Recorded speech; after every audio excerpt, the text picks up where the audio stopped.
So we are now ready to sew in the zip. So let's take this one step at a time. We're going to start off with our front panel of our bag, and by the front panel I mean the piece with the little ribbon sewn to it. Swivel that round so that you are looking at it this way. I personally want my puller, when this bag is closed, to be at this side. If you have got this there, then put it that way. I think it's nice to be the other side from your handle attachment, your wrist strap. So what we're going to do is we're going to take our zip. Now zips are just like a piece of fabric. They have a right side, this is the right side, isn't it, with the zip puller on it, and they have a wrong side, and this is the wrong side. And what do we know? We always sew right sides together. So don't let zips confuse you, just think of them as a narrow strip of fabric with a right side and a wrong side. And we are going to put right sides together like so. So our zip is going to sit at the top of our bag. We're going to position it so that the tape is just about 1 centimetre in from each end of the fabric, so it's sitting equally. And that is how it's going to sit. But that's not all. We are going to sandwich this with the lining. So you want to take your lining piece that doesn't have the pocket on, and what we're going to do is we're going to match that all up, and we're going to sew all of those together around there. And then when that's open, in fact, let's pin. This is a good tip. If in doubt with zips, pin first and then sanity check it and say, does that look about right? So let's pin in place. So I'm matching up the raw edges there of the lining, the bag and the zip tape. And I'm going to pin all the way along that edge. That's not quite at the top, is it? So you want all those raw edges to be at the top, lining up together. Put a few pins in.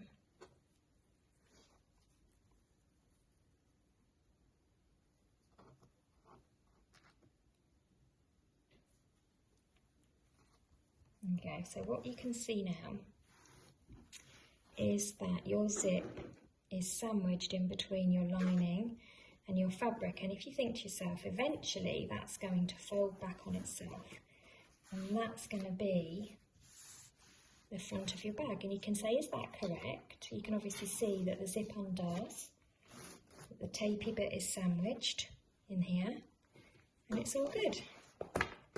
So what you do is you get your fabric, this is this side, you lay down your zip with the puller at the top. You then put you put right sides together. You then get your lining and you place that on top, sandwiching it again, right sides together there. And you've sandwiched your zip in between your fabric and your lining. It's equidistant from the edges of your fabric. Don't worry that it's slightly shorter, that's fine. And everything is matched up at the top here, and then you put in some pins. So I'm now ready to sew my zip in place. Remember that my zip is sandwiched between my lining and my fabric, and I'm just going to sew all the way down there.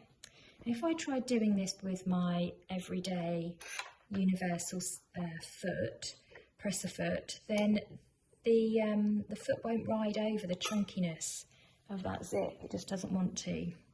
So what we're going to do is we're going to remove and consult your manual with regards to how to do that. There's a little button on the back there for mine. So I'm going to remove my universal sewing foot, and I'm going to use instead my zipper foot. There are two important things about a zipper foot. Number one is if you look at the back, it's kind of dented in there. So it's still pressing on the middle, But where those zip teeth are, they have a little channel on either side that they can travel through. Can you see how this foot is flat all the way and will press equally all the way across? Whereas this one has room for those zip teeth to travel under. That allows you to get nice and close to the edge of the zip.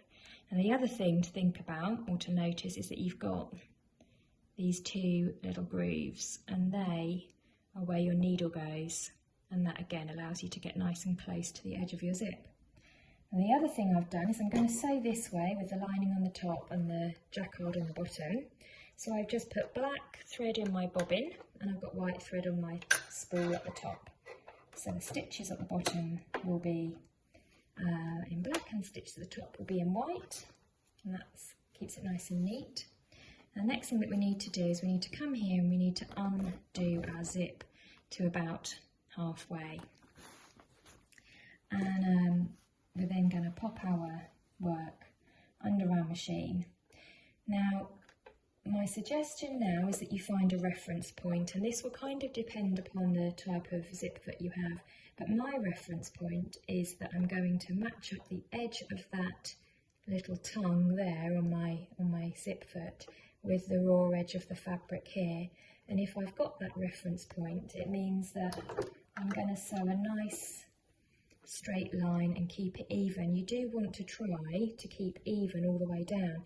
If you have wiggles and bumps, then your zip tape is going to have wiggles and bumps. So try to keep it even all the way down. So do a couple of back stitches to begin with. Oop.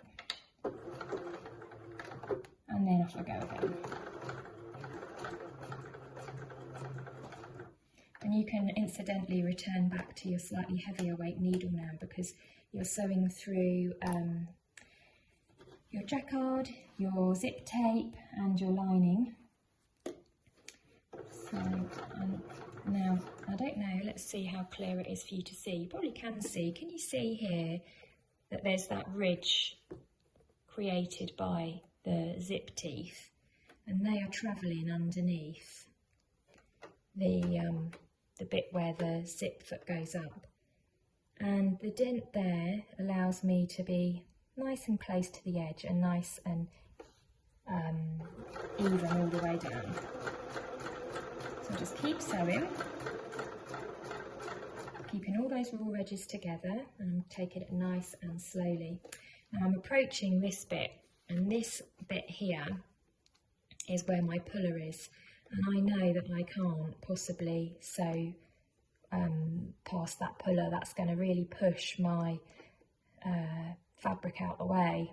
So I don't want to get that far. So when I know that I'm coming towards that, I just sew nice and slowly. And then with my needle down into my fabric, I'll lift my zipper foot, lift my presser foot there.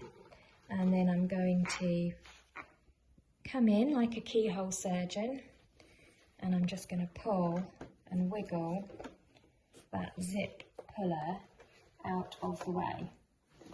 And you just want to find the best angle for doing that. Remember, your needle is in your fabric, so that's anchored, so it can't go anywhere. And you will find, if you rest your hand on there and lift, you have got a little bit of extra lift. Let's show you. So that's up position on my presser foot, that's the down position.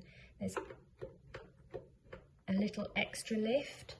So what I do is I use my wrist to hold the fabric down there, use my hand to get that little bit of extra lift, and then that normally allows me to pull that zip puller up to the top out of the way.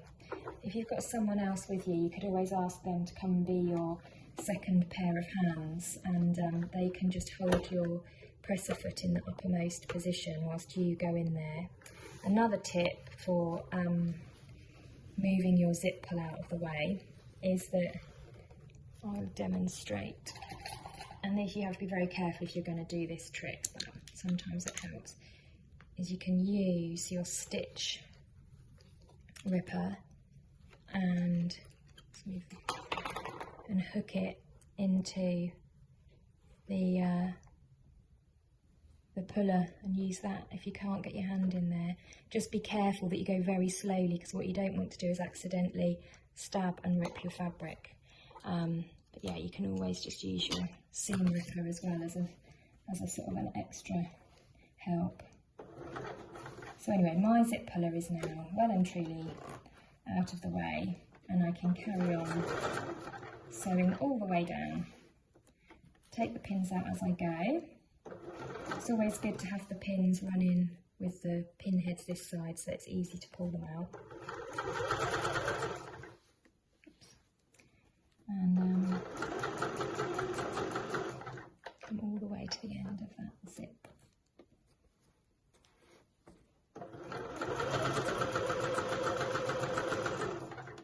I'm going to sew all the way right to the end of the fabric.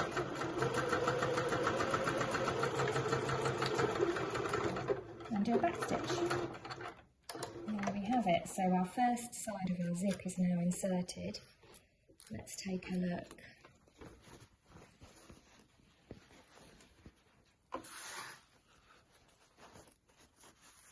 There we have it. So on one side you've got the lining, and on the other side you've got your fabric, and your zip is well and truly sandwiched between the two. There we go. So now all we're going to do, I'm going to do a top stitch actually first to stop this from folding and getting caught, and then we're going to repeat the exact same process on the other side.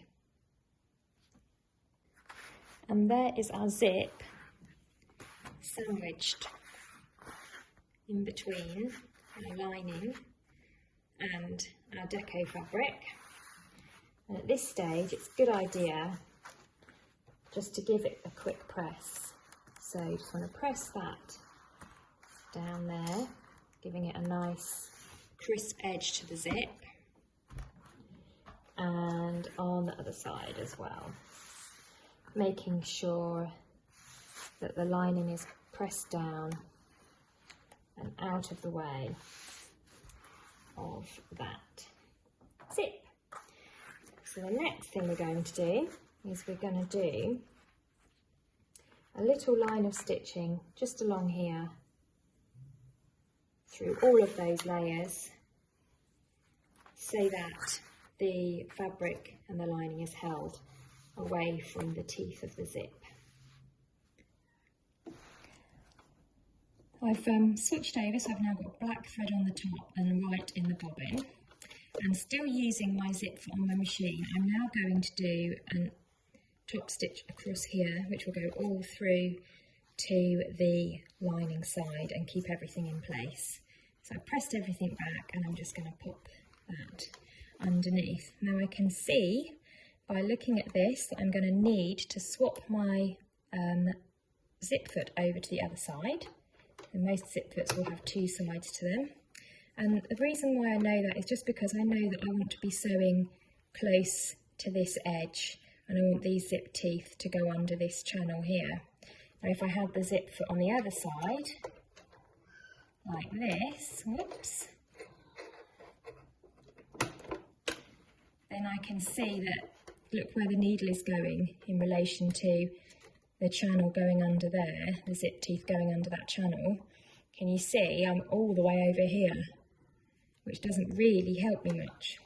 So it's kind of logical once you get used to it, deciding which side you want your zip foot to be going on.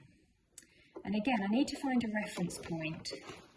So what I do on this side of the zip is I line up the edge of my zipper foot here, the main block at the back, and I line that up with this fold along here, and that gets me nice and close. And I can actually undo that zip so it's out of the way, and I'll do a little back stitch to begin with. Now let's go to 3. It's a nice length that when you're doing top stitching that's going to appear on the outside of a handbag like this, then you kind of want to increase that stitch length just that little bit more.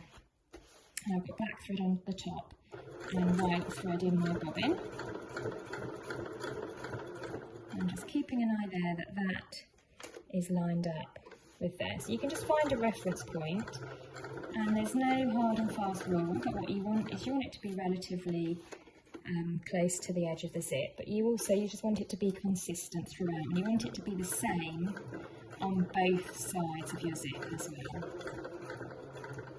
Now, as I'm approaching this zip pull with the needle down, I can just lift my foot and wiggle my zip puller out of the way there. And it's a bit easier to do that time round because it's on the outside, so no keyhole surgery required on that step. Keep everything nice and smooth. You may have noticed that it's now well and truly evening. The children have been home from school, watered, fed, entertained, bathed, mollycoddled, filled with chocolate, as is the household routine in December. All the way to the end. And a back stitch.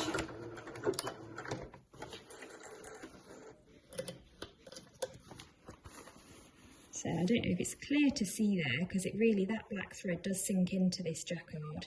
But yeah, you've got that line of top stitching there.